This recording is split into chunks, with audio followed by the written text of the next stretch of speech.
Good afternoon, parents. I'm Miss Divya, and it's nice to connect with you again. Time has really whizzed past very quickly, and 2 terms have really flown by. So I really hope your child is settling in well into primary three, especially since formal assessments have started kicking in, and hope they're adjusting well as. So, on behalf of the school, I would like to thank you for your continued partnership in supporting us through this transition. All right, so before we dive into the sharing, just a few housekeeping matters. Please type in any questions you may have under the Q&A tab at the bottom of your screen. We will also have a dedicated Q&A session at the end. So, and also we'll take some time to address the questions that you have shared with us via PG. All right, let's take a quick look at our agenda for this afternoon. All right, so Mr. Chen will first touch base with us on the big picture, what matters most in supporting our children's growth, including your hopes and voices as parents.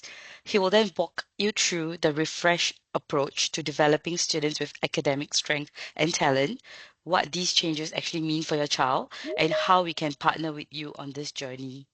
Finally, we will wrap up, as mentioned, with a 15 to 20-minute Q&A segment. So to kick things off, I will now hand the time over to our principal, Mr. Chen. Mr. Chen, please. Okay, sure.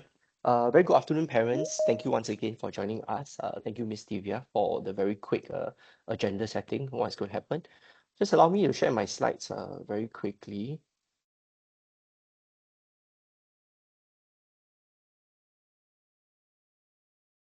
Okay, parents, so you will see here, basically what we have here is, I think the title of this sharing is on the refresh approach to support primary students with academic talents and strengths. I think a lot of us would have followed the news. There have been some major changes over the past few years. This year, one of the changes that was announced by Minister during the Committee of Supply debates in Parliament was about this refresh approach and take towards what we used to call the gifted education program. All right. So in the past, there used to be this gifted education program. In primary three, the students will sit for a round of that selection exercise. Those who pass the first round of the exercise goes on to the second round. And if they clear the second round as well, that is when the students, together with the parents, you all can make the decision. Would you want to continue to stay on in the current primary school that you are at, or would you like to take up the offer from MOE to go to a school that offers the gifted education program? And starting 2027, that means for your children this year in P3, there are going to be some major shifts in the way that we do this. Of course, in the way that we are trying to develop the students, I think the whole purpose and the modality, the purpose itself remains the same, right? We really want to stretch our students to the best of our ability, but the modality will change quite a bit. So today, I think that's what I'll be sharing mostly with all parents. So the first thing is, I think, wanted to just highlight a little bit about what MOE has also discovered in their engagement with parents from different sectors, different schools as well. Then the second one is just to share a little bit, why is this landscape changing? All right, we will give some information what MOE has also found out, the reasons why there is probably a need for us to change. The previous way of doing the gifted education program has served us well. Moving forward, I think there is a need that MOE has also identified that we ought to change the modality. Then the next part is about what exactly is going to change. What are we going to do in the school-based approach? And what about the designated centers? What are some of these designated centers? And how is that approach going to kick in come 2027?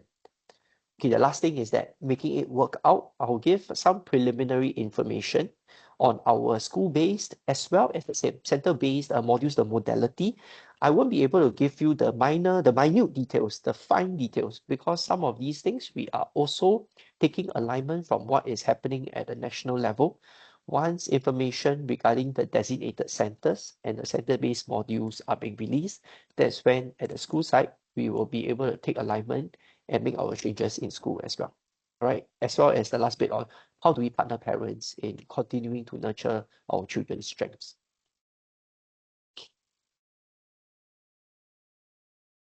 So first and foremost, just to share, I think when the ministry was going around engaging parents, just to find out a little bit about what are the concerns, major concerns from parents, especially when it comes to the P3 parents.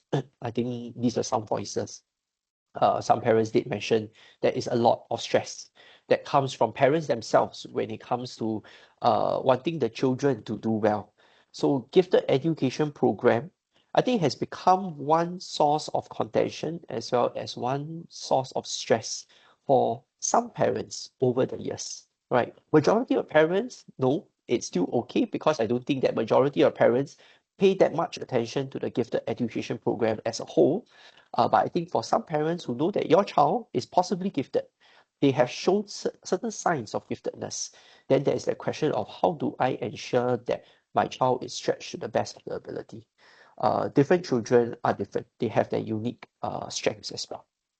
Right? For some parents, the utmost goal is to preserve the child's love for learning, which I really think that would be for all of us as parents. To ensure that our child receives the appropriate support and opportunities, would every MOE primary school be using the same ways of teaching, expectations, motivation? Okay, just some examples. Will my child have opportunities to connect with like-minded peers? All right. So I think in reference to some of the students who may be in the spectrum of giftedness, because we understand that for some students, if let's say cognitively they are gifted, connecting with like-minded peers is also quite important for them as well. And lastly, how best to plan for my child's academic path. So these are just some examples of voices from parents. Now, so I think broadly speaking, given all the different voices that MOE has also then managed to get from their focus group discussions with parents over the years, especially on this topic of gifted education program, I think there are a few things that come up. The first one is about the idea of maximizing potential. I think we all agree, regardless of where the children are, we ought to stretch and grow them to reach their potential. Different children have got different strengths. We all acknowledge that. Some children, academically, they're more inclined. Some children, when it comes to the thinking, the way that they think creatively, they are also quite different. Others, they may have their strengths more in the non-academic domains as well. But regardless, we want to maximize the potential in whichever areas that our children have talents in. And I think this is something that in Admiralty Primary School, we have always been highlighting to all our parents and all our students. I use the DSA for all tagline as an example. When it comes to P5 as well as P6, we use this tagline called DSA for all. It's not to actually tell all students that you must apply for DSA, but we want all children to consider the possibility of DSA because we understand that each and every one of our children, our admirals, have got a talent area. Have you found your talent area? Have you honed your talent area? And that's something that we want all our admirals to be aware of, right? I think the one in the green box is about fair opportunities. We want to give every child that chance to discover their strengths. And lastly, our hope for our children, which is which is possibly one of the most important, is that well-being. We want them to grow with confidence, with joy. And I think with the joy part is really about how do we ensure they continue to enjoy learning regardless of where they are. It can be now at a primary level, but in future, I think when they go on to secondary school and beyond as well. So just a little bit of background in terms of research. What does it say about the developing children's academic strengths and talents? Today, I will focus a lot on mainly the academic strengths and talents because we are talking about the shift in terms of the GEP. Our children have got all types of strengths, right? Just now I mentioned about some strengths which are non-academic in nature, more towards the DSA route, where you're talking about, let's say, Wushu as an example, leadership, the sports, so on and so forth. I think when it comes to academic strengths and talents, there's some guiding principles here. So if you look at the left-hand side, first and foremost, we understand that our children, their abilities to grow actually occurs at different speeds and occurs at different times. We have what we call amongst our children sometimes late bloomers, right? They may not be showing that signs of strength in the academic domain in the first few years, But as they grow up, they start to actually show that cognitively as well as academically, they are showing that kind of strength that they didn't used to have. Okay, so we have to acknowledge that I think they develop the abilities at different pace at different times. So it is important that we do not pigeonhole our children to one particular area too fast and too early. Secondly, our children all have different talents. I have already mentioned this earlier. Talents may appear in the languages, in the math, or the science. Some of our students, they may have talents in multiple areas. All right. Thirdly, we acknowledge that by providing the opportunities, be it on the home front or the school front, we are helping our talents to grow. So the experiences, whether children actually succeed or sometimes the failures as part of the experiences is important. They get knocked down, but resilience, how do they pick themselves back up? Challenges that they actually face, that would help them to discover their potential over time. Right? And then the last bit about psychosocial skills. I think these matter a lot. They grow best when they believe in themselves. So what we call sometimes when it comes to academic domain is about academic self-efficacy. Do they have the self-motivation? Do they have the beliefs in themselves? And how do they work with other friends to be able to bring out the best in themselves, right? So all these things do matter. So what does it mean in practice? And later on, then it will lead to me talking a little bit about shift in the GEP modality. I think first and foremost, we must reduce this stigma and labeling that comes with whether a child is gifted or not gifted. Over the years, there have also been a lot of talk about how some of the students who did not make it to the gifted education program actually doesn't mean that they are not gifted. It probably just means that when it comes to a certain way of testing, they just didn't clear that particular test, which is okay. In the end, these children actually turn out really good and they pursue certain pathways that actually show their talents at a later stage. Just because a child is going through the gifted education program for that matter also doesn't mean that the child is set for life. Okay, so I think all these things we are very, very clear about it. MOE is extremely clear about this as well. So this idea, you can see the second sentence is about discovering children's potential that is an ongoing process. Right? We never ever write off any of our children. So be it the gifted education program, or later on when they come to P6, going for Set 1, you will realize that at a ministry level, we have also removed streaming. Okay, so the idea of labeling, getting rid of all these stigma is something that I think to us is very important. For the children, it is extremely important. Next, I think children can excel in some subjects while receiving support in others. What I mentioned, I think our children are talented in different areas. Some, they are indeed talented in more areas as compared to others when it comes to the academic domains. For children who are gifted in that particular area, we are also trying to figure out, okay, what can we do to help to support these children? Third point, appropriate challenges and diverse experiences help children find out what they are good at and get better at it. On this point, I then want to mention, you would have probably noticed and seen in the news that over the years, because certain parents want their children to enter the gifted education program, thinking that it is meant to set them for life, they start housing the children for gifted education program. What I have personally also witnessed over the years is that for children who are not very well suited to that kind of teaching and learning, right, it's a very different type of teaching and learning when it comes to the gifted education program. Children who have been housed and force fit into such a system do feel very unmotivated as a result of that because their own confidence gets hit. Resilience and motivation to continue on the program becomes an issue. Okay, and I think the last bit is important for us to help to build our children's confidence, teach them how to face setbacks with resilience and how to work well with other students. So I think these are things that we need to consider when it comes to our children's growth.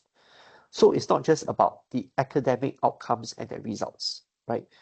Academic outcomes and results sometimes are just an outcome of the different kinds of skills and the dispositions our students are building over the years.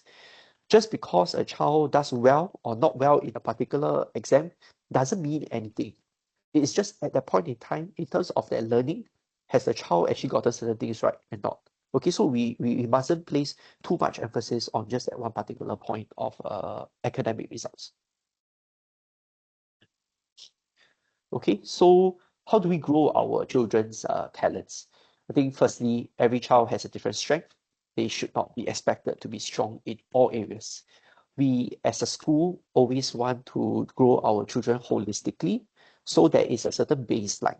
So I take as an example, our quite a few of our children may not be musically inclined, but as a school, we expose them so that they have at least a certain level of understanding and appreciation for music. So that in life, in future, I think all of us as adults, we can actually attest to that. We then want to be able to listen to certain music, certain genre of music, relax and enjoy that. I think these are things that we are, as a school, teaching our children, not just for the now, but we're teaching them for the future as well. And teaching them for the future also include certain skills, certain appreciation that they have for a lifetime. Okay, child's talents will grow throughout their entire life, right, with the right support. To take note, I think accelerating the process may cause more harm than good. Pacing is important. Knowing where our children are at this point in time is very important. The third point, support our child's natural development. Important to nurture the joy in learning and intrinsic motivation. If we do sense that our children are starting to become very withdrawn, all right, and then when it comes to certain things, they are saying that I hate this thing, I dislike mathematics, for example, I think there is a need for us to slow down, take a step back, understand from a child a little bit what exactly is it that our children are actually saying such things. Let's help them to actually refine that, rekindle that joy for learning as well as the intrinsic motivation, right? Because sometimes if we just force it and say that, okay, because you are not good at certain things, I just give you more and all, that will really kill the joy for learning. And as a primary school, we offer opportunities for the discovery of strengths. Uh, Primary school is just a start, right? When they go on to secondary school, there are many other things that they will start to discover as well. And along the way, as our children grow up, just to link back to the earlier point that I made, our children grow at different pace. Some of them at the primary level, they may not have shown their maturity yet, but don't be surprised when they go on to secondary level, the independence starts to kick in quite fast, and then they become a lot more mature. Some of these things, the learning may actually pick up quite a lot faster when they are older.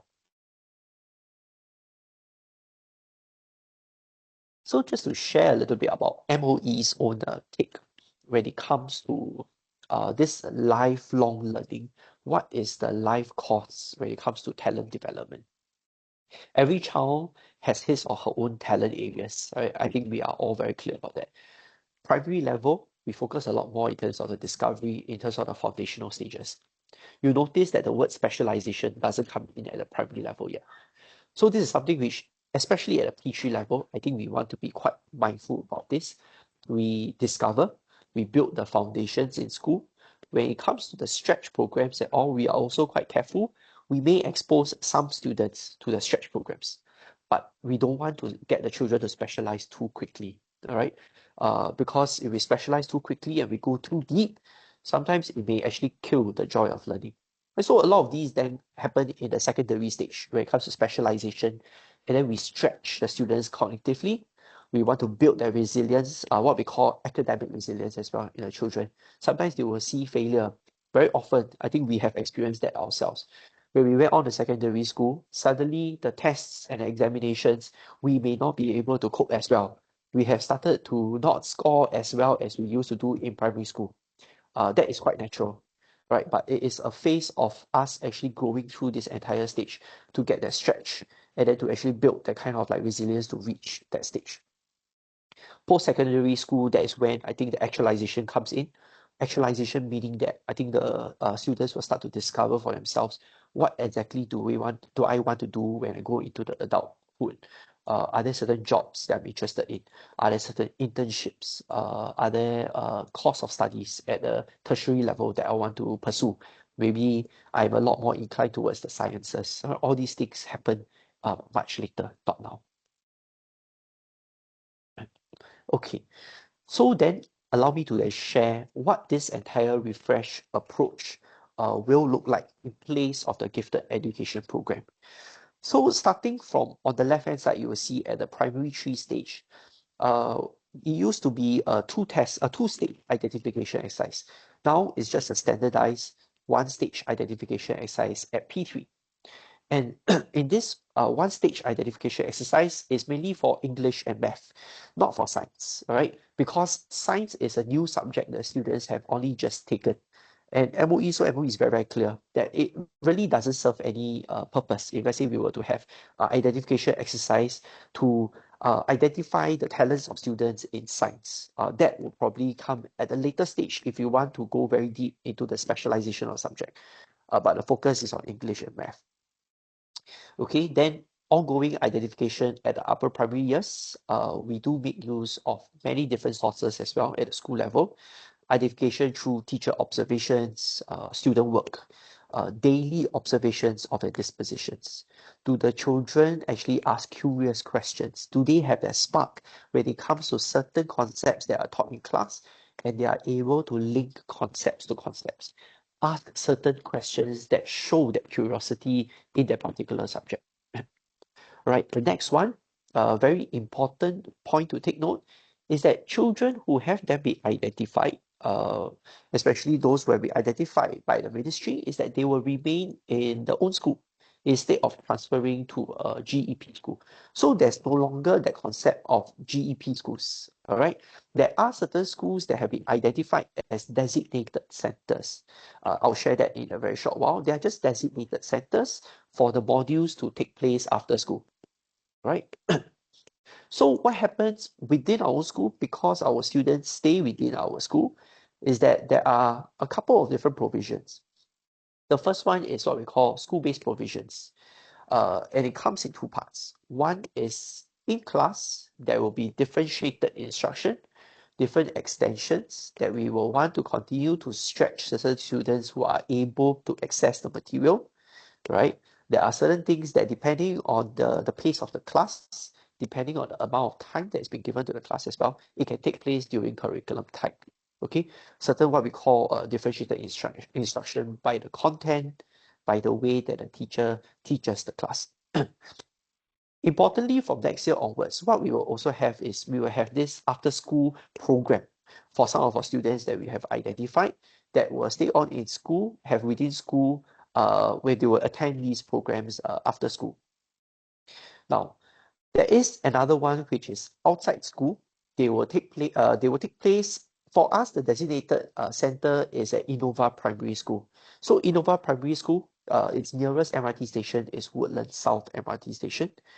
So it has been also identified by virtue of it being at a center near to where the transportation node is, so that different schools, the students who are going towards, they can actually go and they can congregate at Innova Primary School, where they will be offered this center-based advanced modules in English, in math, in science.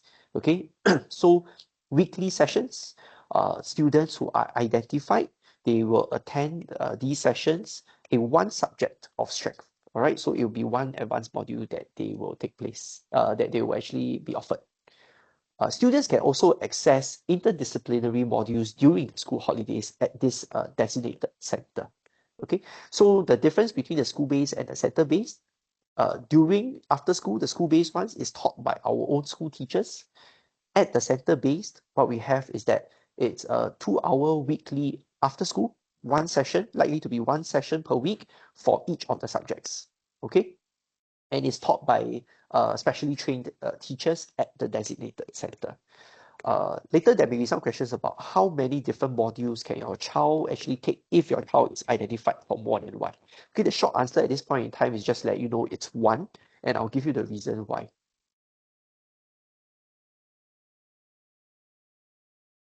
Okay, so I mentioned earlier about the identification part. Firstly, identification, it is a standardized one-stage identification exercise where students with one or more domain strengths will be identified. Largely, we said English, math, science, we don't have a test, right? In the sense that science is not tested because the students are only start learning the subject only at P3. This is then coupled with other sources of information. For example, teacher observations, student daily work, learning attitudes, curiosity, how inquisitive our children are. And not just about inquisitive, are they able to connect the right dots? Are they able to understand what is going on? Even if the child is not identified at P3, there are also, like what I mentioned, I think our children are also learning at different pace. Some of them may be able to show that disposition at a later stage. So identification process at P4 and P5 will also take place. Very importantly, I think the middle block here is that there is no transfer of schools.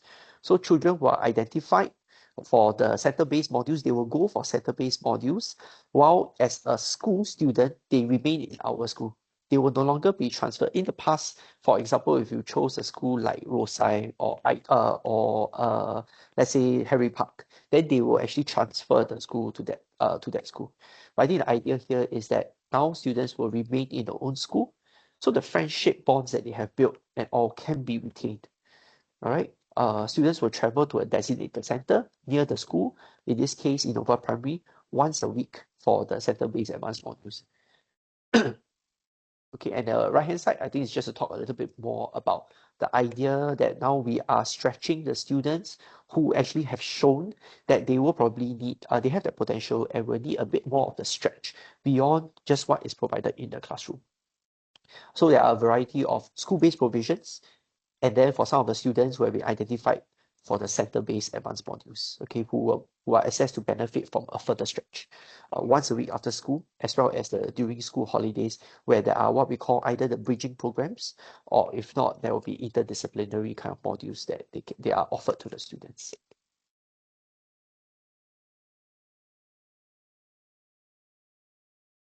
Just to share a little bit about what are these center-based advanced modules for students with academic strengths and talents. First and foremost, I want to really mention this very, very important part to all parents. If you are looking for a pre-PSLE preparatory program, this is not the program, all right? This MOE is very clear when they are developing this entire syllabus.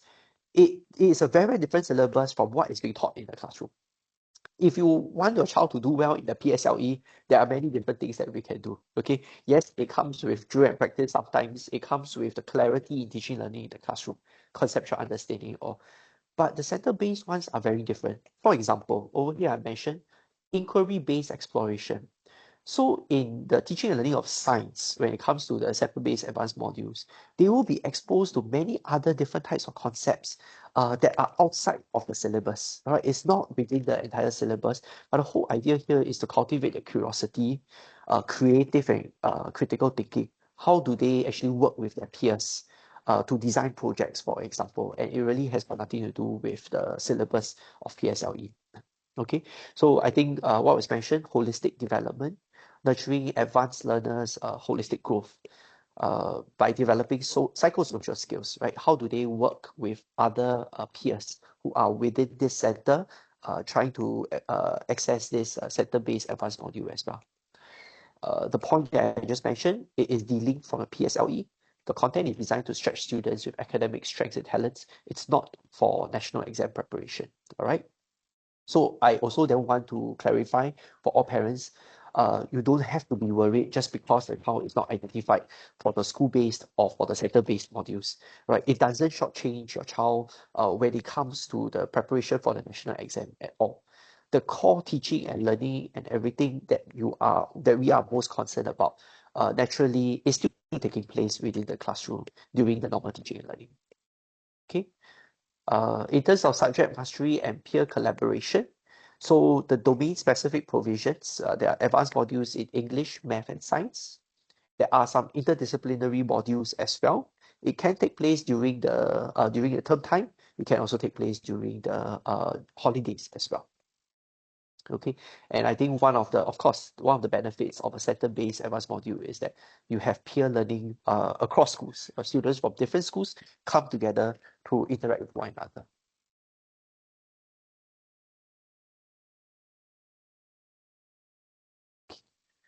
How will the changes then impact academically talented children, right? Children who require that stretch.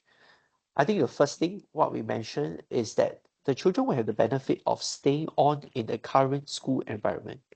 After all, I think going from P3 to P4, they have the familiarity of the friends, familiarity of the teachers who will know your child the best.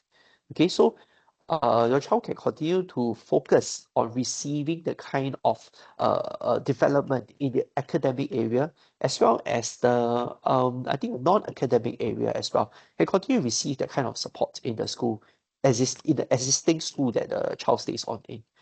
All right. And your child will have access to, I think, school-based provisions for children who are not identified for the center-based provisions, but we have identified them for school-based provisions. They can then stay on in the school. They can learn alongside some of their friends from possibly same class or different classes as well.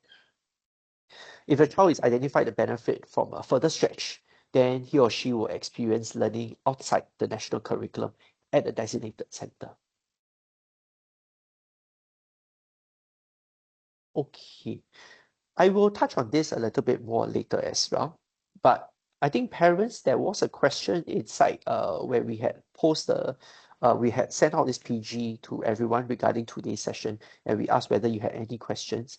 I think one of the parents did ask a little bit, how can parents at home work together with the school to support our children's academic learning and strengths?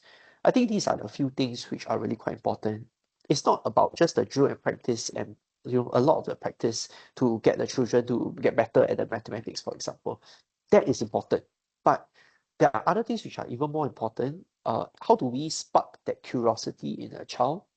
How do we ensure that the child is enjoying the learning? Because if we just keep on doing that drill and practice, but the child is growing to hate what he or she is doing, I think there will be very bad consequences actually when it comes to the teaching and learning.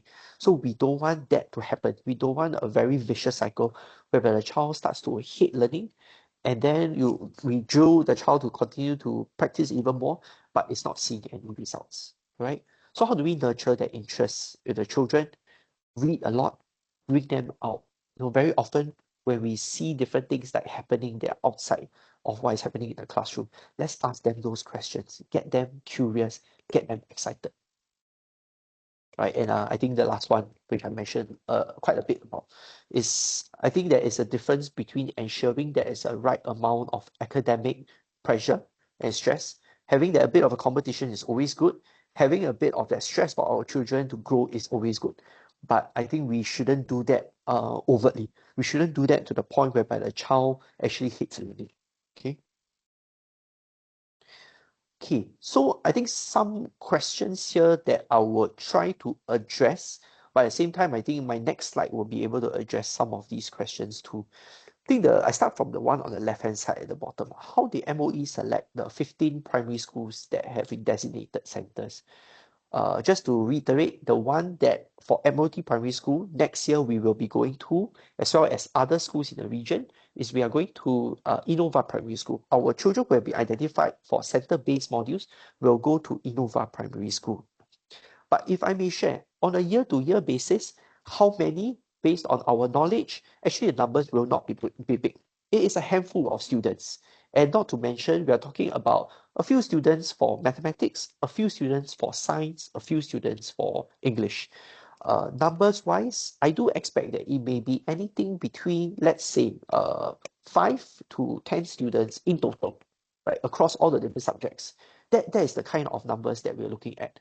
It's a small handful of students who are usually identified to be able to access the center-based modules, all right? Small numbers, okay?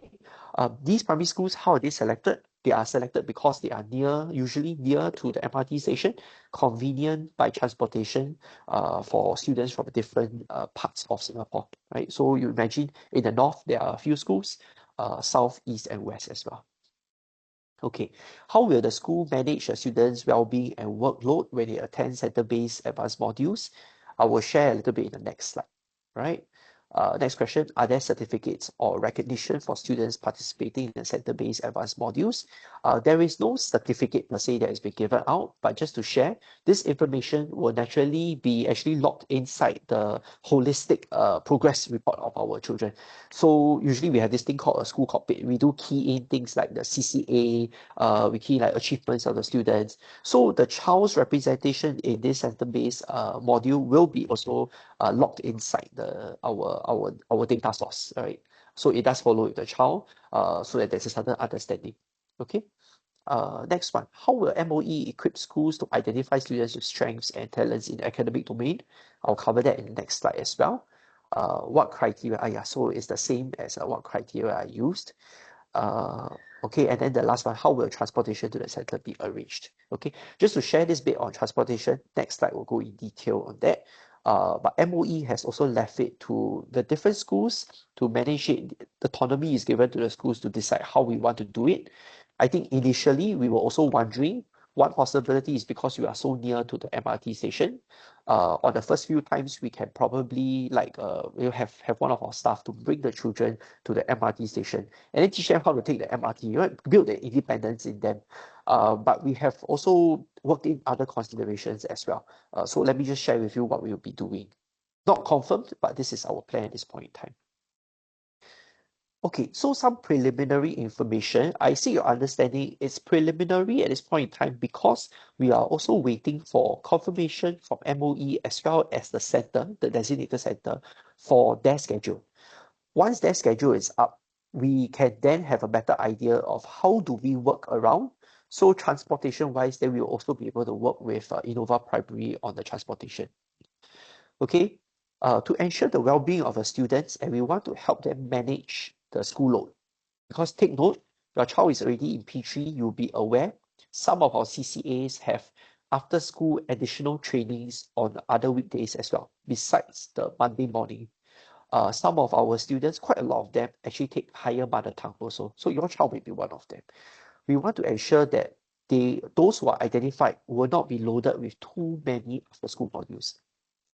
So students who are identified for school or center-based modules will attend only one module.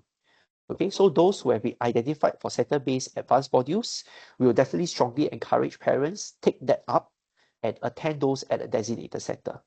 Even if it clashes with the school-based one, I would say the center-based one is more rigorous. Definitely go for that. It's a very different way of teaching and learning. Parents should choose that to go for that.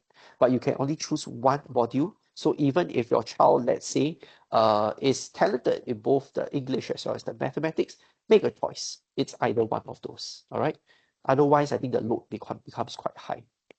Similarly, English, Math, and Science modules, students who are eligible for more than one will choose one subject module, and this applies to both the school-based as well as the center-based advanced modules. Then it leads to the next question of identification. There are a few different things that we use to identify. I won't talk about the center-based ones because naturally the center-based ones, when it comes to that one stage testing, just now I mentioned, that obviously will come, that will be a big factor as well to consider at the national level. So schools use both quantitative as well as qualitative information to identify. Okay, so some examples here. Quantitative wise, we do make use of things like WA examination results because that gives us a certain understanding. We definitely wouldn't want the case whereby children are actually not able to cope with the examinations, with the standardized tests that are taking place in school, and that we put them through this stretch module. They may find it very, very stressful because they have to cope with the normal teaching and learning, the core curriculum, and at the same time then they are trying to cope with a stretch curriculum. Like I said, between the two, at the end of the day, let's go with the core, definitely, for sure, right, for a start.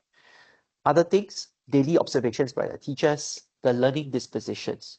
So some children, I'll be very frank, they are very, how do I say, test savvy, right? When it comes to actually testing, because of the way that they have put in place, they are able to revise properly, they are able to sometimes spot questions and all, they can ace exams.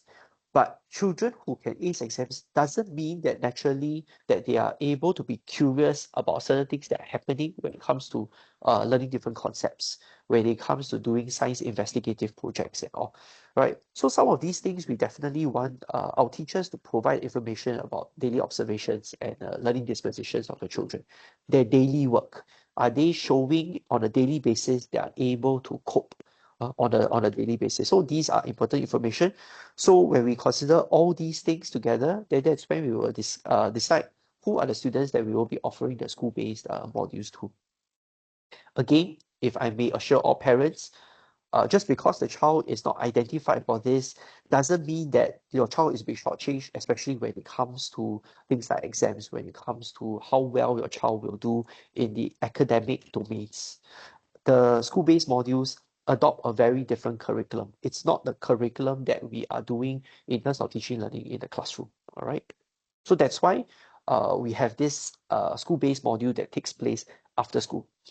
So not in this slide, but I'll just share a little bit. At this point in time, next year, when your child goes on to P3 to P4, those who have been identified to do the school-based module, in all likelihood, it will be at least one day after school.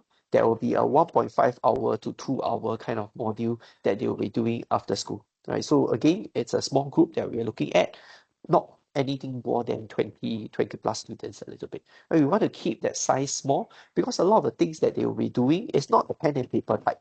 It's a lot about things with regard to science investigative projects for science, for example, right? E2K mathematics, some of the advanced modules that they'll be going through. Okay, lastly about transportation.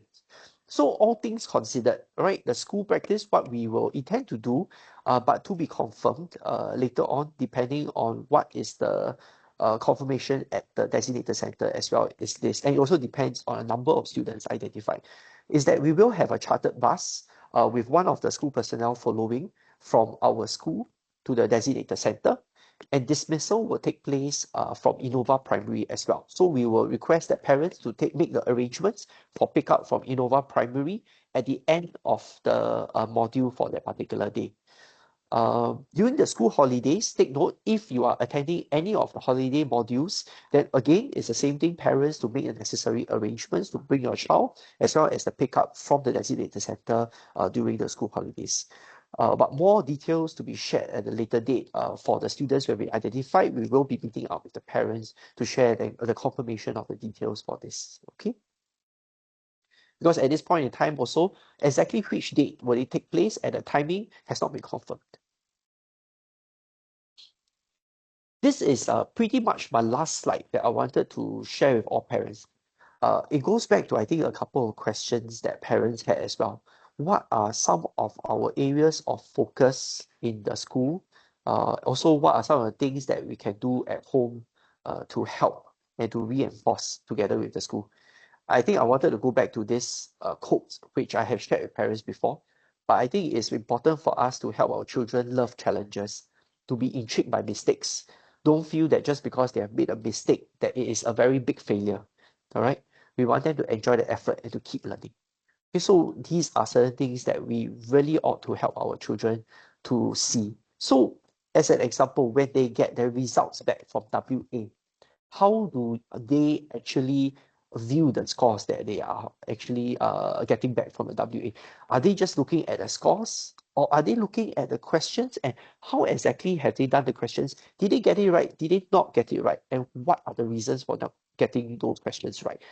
I think to be intrigued by these mistakes they have made, help them to understand that there's a certain thought process. Can they actually sharpen their thought process? Right. So all these things, I think parents, let's continue to work together to help our children understand that. Right. So with that, that is my last slide for my presentation. Just wanted to just pause here and we will have any other questions that the parents may have.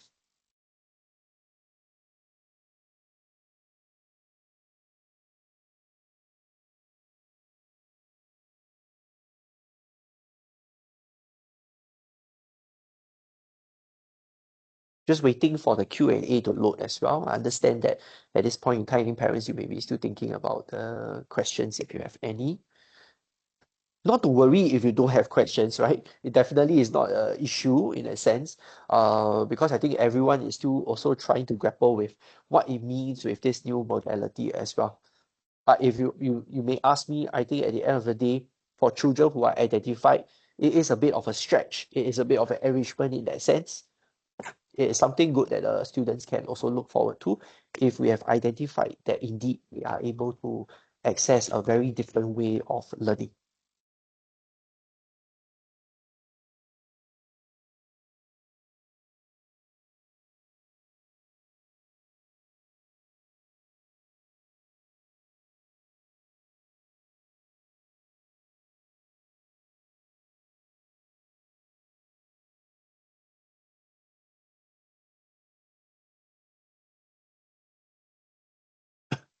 Okay. Parents, if there are no questions, I think that is fine. If you need a bit of time, okay, okay, some questions are coming in, maybe it didn't come in earlier. Okay, so there is one question that is, can a child attend one school-based and one center-based if chosen? All right. So if the center-based you are chosen, indeed, I think when it comes to school-based one, I think my short answer to this is that as far as possible, just choose one. There is a possibility that the center-based one and the school-based ones will clash in terms of the day, because we will not be able to plan on the basis of what is the center-based date, and then we deconflict from there. It's very difficult for us to do that because we have got many other considerations. For example, higher mother tongue. We definitely don't want our children to miss higher mother tongue as far as possible, right? So we will want to plan around these considerations. CCA is the other consideration. If in the event indeed the child qualifies, is eligible for the center-based one, and you also very much want to do the school-based one, let's have a discussion about that. I won't say that is no at this point in time.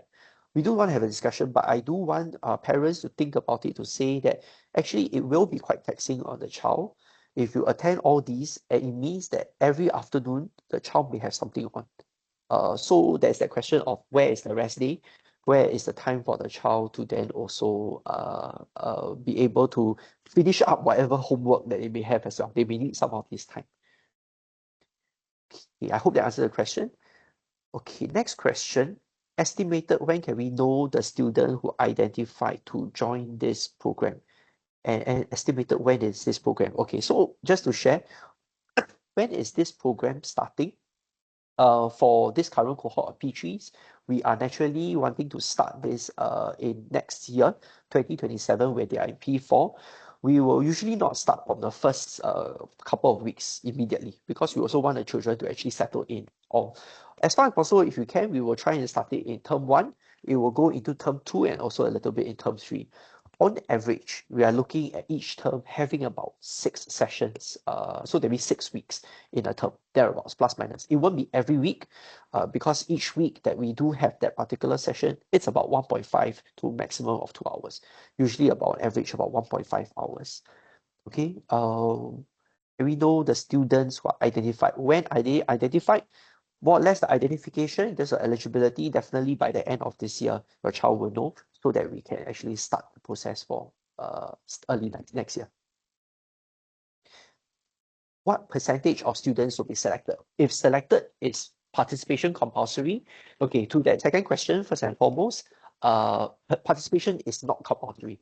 We will encourage. We will encourage because it also means that through the process of identification, we thought that your child may benefit from that particular different way of teaching and learning as part of the module, right? So that's why we wanted to say that maybe your child may benefit from that. Your child can have the curiosity actually strengthened and answered during these sessions.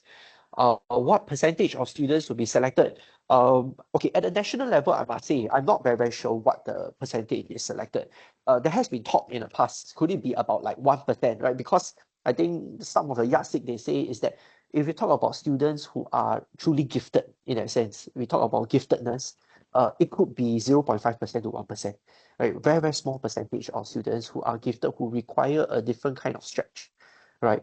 School base, I'll be very frank, I'll share with you, we don't have a hard and fast rule to say what exactly percentage of students will be selected, but plus minus to to ensure that the class is of a good size that allows us to be able to coach them in that teaching and learning, because it's a different way of teaching and learning. We are looking at about 20 students plus minus. So small class, not big at all, right? Because if you can imagine, it becomes a very big class. You have things like experiments, you have things like projects and all. It becomes very difficult to interact with 40 students in a particular class. So we want to keep it small. The type of teaching and learning is going to be different. It's a lot of self-facilitation. There will be a lot of self-directed learning as well. So one thing that is for sure, children who are identified and have decided to come on board, we expect the children to be able to stick through with the program as far as possible. But we don't want them to give up easily. So there is a certain level of resilience that they need to go through. It may be difficult for some of them at the start, but we want them to enjoy that learning, right? After all, it's not about the exams. Learning about something which is out of the syllabus, something which is very, very different, but it may be quite, in terms of the curiosity, they'll be able to pick their interest. There is another question in the meeting chat side. But don't mind, parents, if you have any questions, do put in the Q&A channel instead. But I'll answer this question that is in the chat. Who will do the selection? Is it the form teacher or the subject teacher? It is actually the subject teachers in consultation with the form teachers. Actually, ultimately, it is not the form teacher or the subject teacher who actually does the selection. At the end of the day, they will put in their recommendations and all, but finally, when it comes to, we do have a group of teachers who will look at the selections and all to make sure that indeed the children that we have been nominated, the children who are identified and all, are able to access this curriculum. So just to rest assured, both the form teacher as well as the subject teacher will have had a say in it as well, right?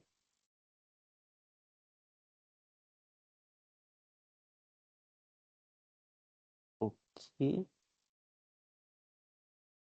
But if I may add on to that question, naturally, the subject teacher will be in a better position to share a little bit more about what is happening. Let's say the math teacher will be able to share a bit more about the strengths of the child in math versus English, right? Because I may not know what is happening in the English class, I know what's happening in the math class.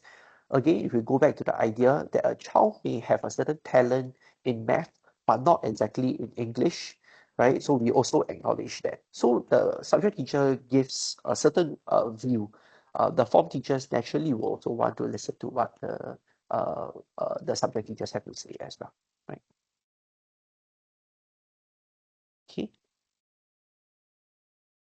just pause here and to see whether there are further questions coming in from parents.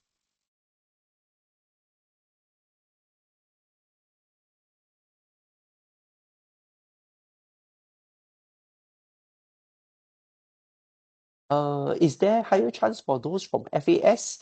No, my answer to that is no. It's not about FAS or not. So if I may clarify this point, I think at the end of the day, like what was mentioned about eligibility, I think we are selecting students, identifying them on the basis of their academic strengths and their talents. Because the program that they go through, the modules that they go through, the students will need to be able to access that. At the end of the day, there's no cost to this particular program, if I may just share, unless, as an example off the top of my head, unless we want to actually bring the children out for learning journeys, and is there a certain need for us to tap into the EduSave? Yeah, it's more from that point of view. But the idea for this program, for our children, is we want to ensure that they are able to access it because academically they are able to cope. Also cognitively, they are able to make those connections. They actually show that they have the curiosity and the understanding for some of these concepts, right?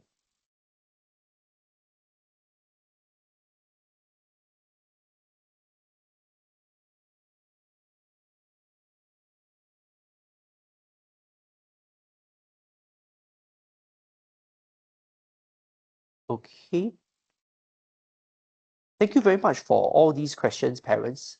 I hope that my answers have helped you to also better understand what this program is about and what as a school then we intend to do moving forward. Should you have any other questions and you think about it at a later time when it comes up, feel free to get in touch with your child's subject teachers or form teachers, perhaps the form teachers. Not to worry if your form teachers are not able to answer. Usually what they will do, we will ask that they help to direct these questions to ourselves, right? The school leaders as well as to Miss Divya, the assistant year head. We will consolidate some of these things. We will come back to you as well. Okay, so definitely feel free to get in touch with your form teachers so that we can also help to address your queries. Okay, Ken?